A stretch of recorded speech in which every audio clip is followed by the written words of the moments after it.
I joined the American Anti-Slavery Society's 100 conventions. We went on a 6-month tour. We traveled through the eastern and midwestern states as well. And I also had the opportunity to speak at the Seneca Falls Convention.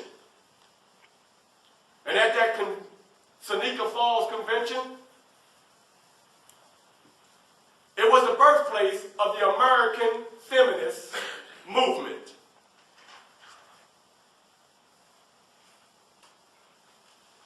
I did manage to write 3 autobiographies. Of course, the first one was in 1845. It was a narrative of the life of Frederick Douglass, an American slave. Now, there was a lot of skeptics who did not believe that I could write such an eloquent piece of literature. As a matter of fact, so many people doubted that I wrote this piece of literature. Well, I have you all know, 11,000 copies of this book was sold. And not only that, it was printed in different languages.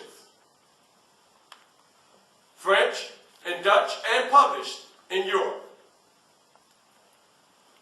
Upon the popularity of this book, it was brought to my attention that I must leave the States, because though I was free up in the North, I still was not a free man.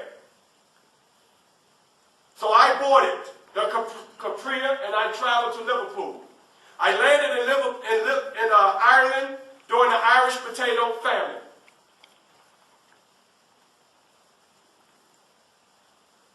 My first book was followed by My Bondage and Freedom in 1855. And my last was The Life and Times of Frederick Douglass in 1881. While overseas, for those 2 years that I spent in the United Kingdom, I gave many lectures and I spoke at many churches. I've seen times during my speaking presentations that the buildings were crowded to suffocation. It seemed overseas that I was not judged by the color of my skin.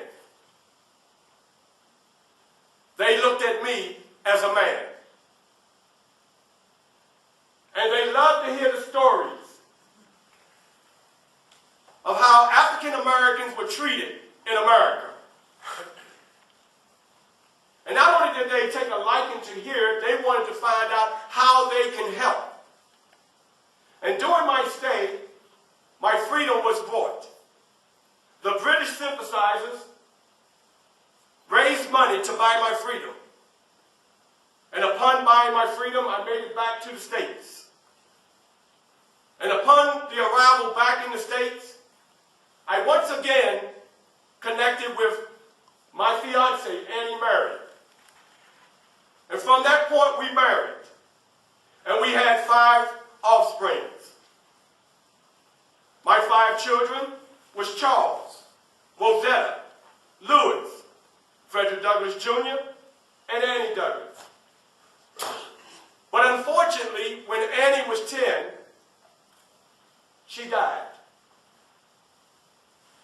And I could not make it back to the States. I had traveled again, but I couldn't make it back to the States until a month later. But my 2 oldest kids, they were instrumental in helping me with my abolitionist newspapers, which were many.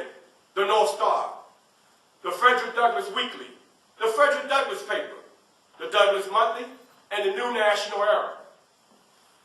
And the motto was, right is of no sex, truth is of no color, and God is the Father of us all, for we are all brethren.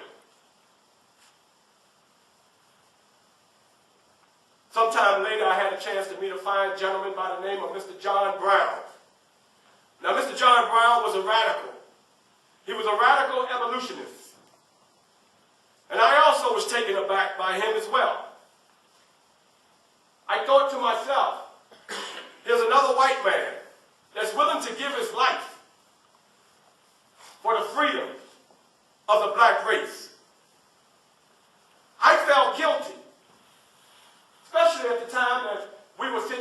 my table at my home, and he was telling me that he was mounting up to go and attempt to free the slaves at Harper's Ferry.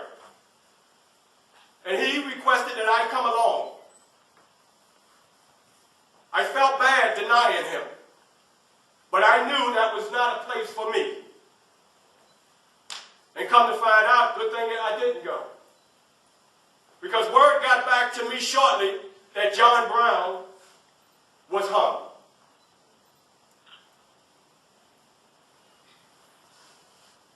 I was very instrumental, if you will, in helping Senator Abraham Lincoln get voted in as our President of these United States. I was also very instrumental and one of the few blacks who were invited to the Oval Office, White House. In some of our discussions, we talked about the freedom of the black people. We talked about how can we move forth by freeing African Americans. Now, it was noted that Abraham Lincoln, he was a slave owner as well. And he was not quickened to end slavery, nor did he want to see slavery increase. January 1, that famous day in history,